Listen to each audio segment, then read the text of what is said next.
तो हेलो बच्चों, आज हम जो नया टॉपिक करने जा रहे हैं उसका नाम है कोडिंग डी कोडिंग।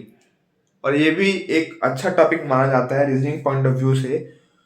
तो जैसा कि हम वर्ड से समझ रहे हैं, कोडिंग डी कोडिंग मतलब कोड करना फिर उसको डिकोड करना। मीन्स कि एक प्रॉपर वर्ड दिया होगा और उसका एक कोड दिया होगा, और फिर उसी क्वेश्चन में हम हमसे एक दूसरा वर्ड देगा और उसका कोड पूछेगा।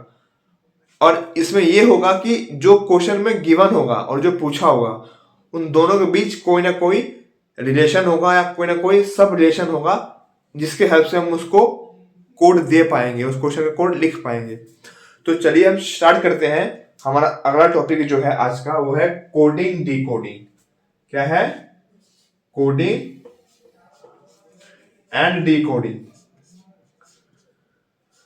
कोडिंग एंड डी कोडिंग, ये हमारा पार्ट 1 रहेगा कोडिंग डी कोडिंग का। ओके, तो ये है कोडिंग डी कोडिंग। तो चलिए इसको हम समझते हैं। इसको हम ऐसे समझते हैं कि कोडिंग डी कोडिंग जो हमारा है वो कोडिंग डी कोडिंग हमारा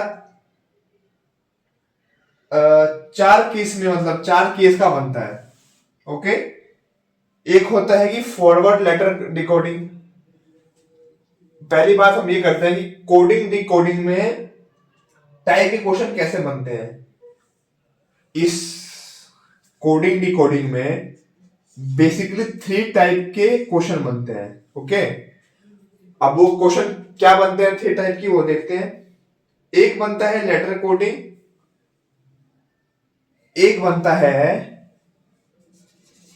लेटर कोडिंग, मतलब अगर लेटर दे दिया हो और उसका कोई कोड दिया हो और फिर हमें पूछा हो। दूसरा बनता है नंबर कोडिंग, दूसरा बनता है नंबर कोडिंग। तीसरा बनता है कॉमन कोडिंग, जो दोनों का मिक्सचर होगा, जो दोनों का मिक्सचर होता है, उसमें नंबर भी आते हैं और लेटर भी आते हैं। तो ये 3 टाइप के कोडिंग होते हैं।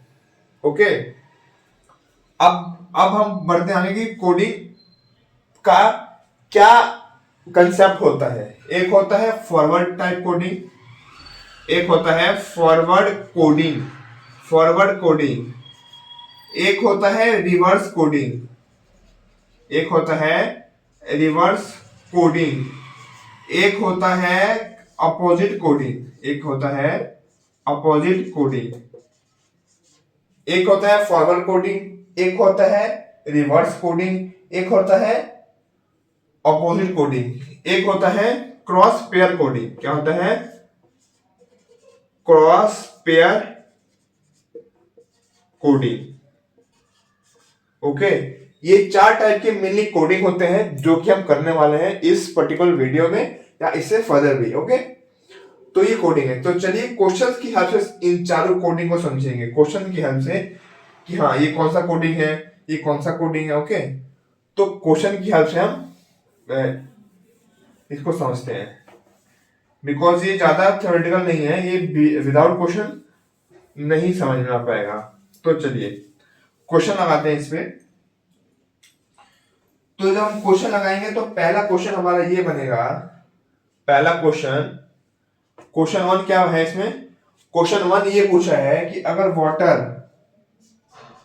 वाटर को हम लिखते हैं VVSFQ, अगर वाटर का कोड ये है, देन शुगर का कोड क्या होगा? SUGAR, इसका कोड क्या होगा? अब देखिए कि W और W एंड V में क्या रिलेशन है? रिलेशन क्या है? UVW, ये होता है ना, मतलब V पहले आ रहा है W के। ओके, और W क्या आ रहा है? बाद में आ रहा है। V पहले आ रहा है और W क्या आ रहा है? बाद में आ रहा है। तो ये पहले मतलब, और कितना पहले आ रहा है इसके? 1 पहले आ रहा है, तो -1। अब A और B में क्या रिलेशन है? ए बी के बाद आ रहा है, और कितने बाद आ रहा है, एक आ रहा है, एक बाद आ रहा है, तो +1। टी और एस में क्या रिलेशन है, PQRST, RST। तो टी और एस में क्या रिलेशन है, एस बाद में आ रहा है, कितना बाद में आ रहा है, एक बाद में आ रहा है। ई और एफ में क्या रिलेशन है, +1 का रिलेशन है। ओके, और आर और क्यू में क्या रिलेशन है, -1 का रिलेशन, मतलब कि क्यू पहले आ जा रहा है। ओके, तो अगर हम इस पैटर्न को एनालाइज करें तो ये पैटर्न क्या बन रहा है, -1 +1, -1 +1, और ये -1। ओके, तो हमारा पैटर्न ये बन जा रहा है, -1 +1, -1 +1 -1। ठीक है, तो इसी सेम पैटर्न को देखते हुए, इसी सेम पैटर्न को देखते हुए हम ये क्वेश्चन करेंगे। एस के पहले क्या होता है, कि एस के एक पहले क्या आता है, PQRS। एस के एक पहले क्या आता है, R। U के एक बाद क्या आता है, UV। G से पहले क्या आता है, एक, G से एक पहले क्या आता है, EFG, F। ए के एक बाद क्या आता है, B। R से पहले क्या आता है, एक Q। ओके, तो जो ये जो कोड बनेगा, वो कोड हमारा इसका क्या होगा, वो कोड हमारा इसका आंसर होगा। तो ये एक फॉरवर्ड कोडिंग, ये एक फॉरवर्ड कोडिंग का टाइप है, जहां पे कि कोई पैटर्न बन रहा हो, और एक छोटा सा पैटर्न बन रहा हो, +1 2 3 या -1 2 3 का कुछ पैटर्न बन रहा हो, उसको क्या बोलते हैं, हम फॉरवर्ड कोडिंग बोलते हैं। ओके, तो ये किसका एग्जांपल हो गया, ये फॉरवर्ड कोडिंग का एग्जांपल हो गया। ओके, अब चलिए, अब हम दूसरे क्वेश्चन पे आते हैं। दूसरा क्वेश्चन क्या है कि इफ एडिशन, अगर एडिशन को, या इफ एडिशन का कोड है IDETNOI,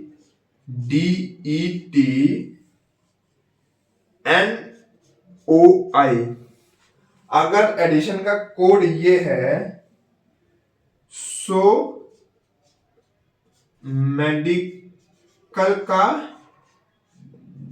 क्या होगा। अगर एडिशन का कोड ये है तो मेडिकल का क्या होगा। अब इसमें देखिए, इस क्वेश्चन में अगर हम देखें तो ये EDI यहां पे है, और ये EDI, इसको इन्होंने डैश से लिखा है। ये जो T इसमें भी कॉमन है, और TION इसमें क्या लिखा है, बैक से लिखा है। तो सेम फंडा इसे हम अप्लाई करें तो ये MED है तो क्या हो जाएगा, ये DEM। ये जो I है इसको SD लिख देंगे I, और CAL को लिखेंगे पीछे से, तो LAC। तो जो ये बनेगा कोड हमारा, वो क्या हो जाएगा, हमारा आंसर हो जाएगा। इसको फिर देखिए, एडिशन EDITION, एडिशन को इन्होंने ये 3 वर्ड यहां पे उल्टा कर दिए, ये T को SD से रखा, और लास्ट के 3 वर्ड इन्होंने उल्टा कर दिए। तो जैसे मैंने आपको पहले बताया था कि जो गिवन कोड होगा उसमें कुछ ना कुछ रिलेशन दे रखा होगा, तभी जाके हम जो हमारा हमसे जो पूछा होगा उसका हम कोड निकाल पाएंगे। तो इसमें ये रिलेशन है, तो यही सेम इसमें अप्लाई करके हमने ये क्या निकाल दिया, हमने ये क्या निकाल दिया, हमने इसका आंसर निकाल दिया। ओके, तो ये हमारा क्या बन गया, ये हमारा क्या बन गया, ये हमारा है क्रॉस पेयर कोडिंग का पार्ट। क्या है, cross pair coding. Cross pair coding क्यों, क्योंकि यहाँ पे पेयर बन रहे हैं, पेयर बाय पेयर हम इसको सॉल्व कर रहे हैं, और क्रॉस कर रहे हैं, क्रॉसली सॉल्व कर रहे हैं। क्रॉसली ऐसे सॉल्व कर रहे हैं, जैसे मान लीजिए हमने एडिशन को EDITION IDETNOI हमने क्रॉस कैसे किया, हम क्रॉस पेयर ऐसे कर रहे हैं, DSD ये TSDI। तो ये क्रॉस पेयर कोडिंग, क्योंकि हम क्रॉस पेयर बना के हम इसको सॉल्व कर रहे हैं। तो दो टाइप का तो मैंने समझा दिया आपको, एक फॉरवर्ड कोडिंग, एक क्रॉस पेयर कोडिंग, अब क्या बचा रिवर्स कोडिंग, और दूसरा क्या बचा अपोजिट कोडिंग। ठीक है, तो देखिए ये तो हमारा हो गया। अब हम दूसरे टाइप के साथ साथ हम क्वेश्चन की प्रैक्टिस करते चल रहे हैं। तो ये हमारा हो गया फॉरवर्ड कोडिंग, सॉरी ये हो गया हमारा क्रॉस पेयर कोडिंग और एक फॉरवर्ड कोडिंग।